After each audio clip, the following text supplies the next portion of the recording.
This is Bryan Burnett from Twit and Before You Buy, and today I am looking at the Activeon Action Camera CX. This is a GoPro competitor action camera. Clearly you can see that by the design of this camera, but where this camera shines is its price point. It comes in at $119.99. And just quickly going over the specs, it has a wide angle lens for capturing all your action sport stuff, a 5 megapixel sensor, which will record up to 1080p at 30 frames per second.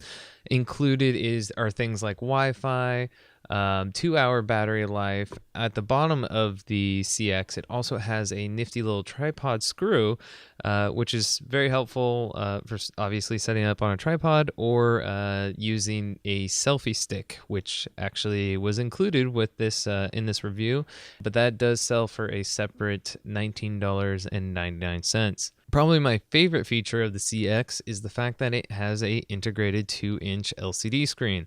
This helps when positioning the camera, and also navigating the menu system is relatively easy. There are only 2 buttons for changing mode and for starting recording. On the camera itself are little LEDs that will flash while recording. I did have an issue that these are kind of small. They are positioned at the top, front, and bottom of the camera, but when recording and after 2 minutes the screen will go black. It is a little nerve-wracking not knowing whether or not it's recording at a glance. I wish that the LED was a little bit bigger, something like you would see on a GoPro, just to give you that sense that it is recording. Come in a waterproof housing, which is pretty standard for action cameras these days. Is very similar to a GoPro case. So similar, in fact, that you can detach it from its included little clip-on sticky mount straight to any GoPro mount, which is pretty handy considering I already have a GoPro, and it was nice to be able to use some of the same mounts. So there are a variety of recording modes, from video recording to doing burst photos, time-lapse mode, quite a few effects settings. Also available for the CX is a number of different colored faceplates. That comes in at $24.99, and it gives you an opportunity to add some flair to your camera. I probably wouldn't do it personally, but it's nice to have the option to be able to give your camera some color, and the faceplates do fit pretty nice and snug. The selfie stick, otherwise known as the annoying stick, can be used to bother your coworkers or sneak around corners and things like that. At $20, it feels a little expensive for what it is, but again, it's a selfie stick, so if you need it, go ahead and buy it. I did have a lot of fun using it, but I don't know if I personally would put it on my must-have list, unless you like annoying your coworkers. So finally, what is it like using the camera and recording? The video quality is pretty good. I did notice there's a little bit of graininess in dark situations, but in bright sunlight, it does a really good job recording. It does have a little bit of issues transitioning from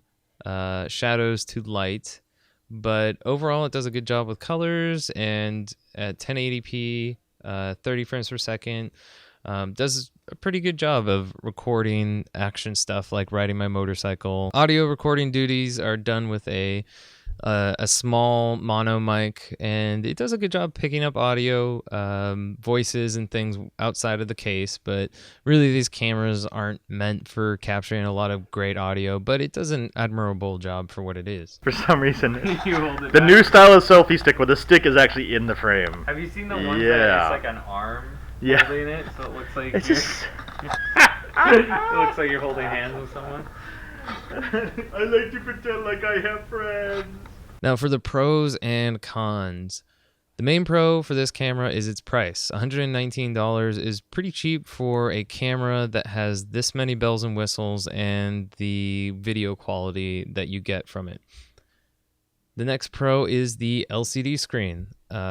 It's nice to have. When setting up a shot, you don't have to second guess yourself like you would on a GoPro if you have framed the shot right or not. And the third pro is the 2-hour battery life. It did do a very good job at that.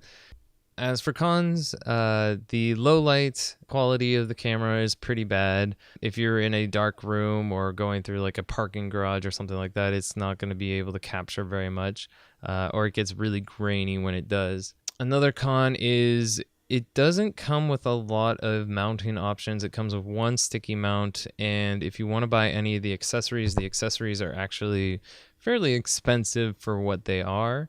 The selfie stick and the fact that I had my own GoPro mounts helped a lot, but if you had to go out and buy the accessories separately, the price definitely starts to go up from there. So buy, try, or don't buy.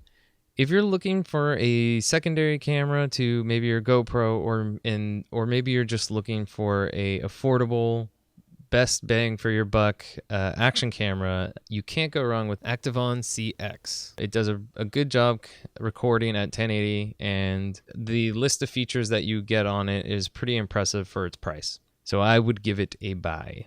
This has been Bryan Burnett from Before You Buy. Thanks for watching.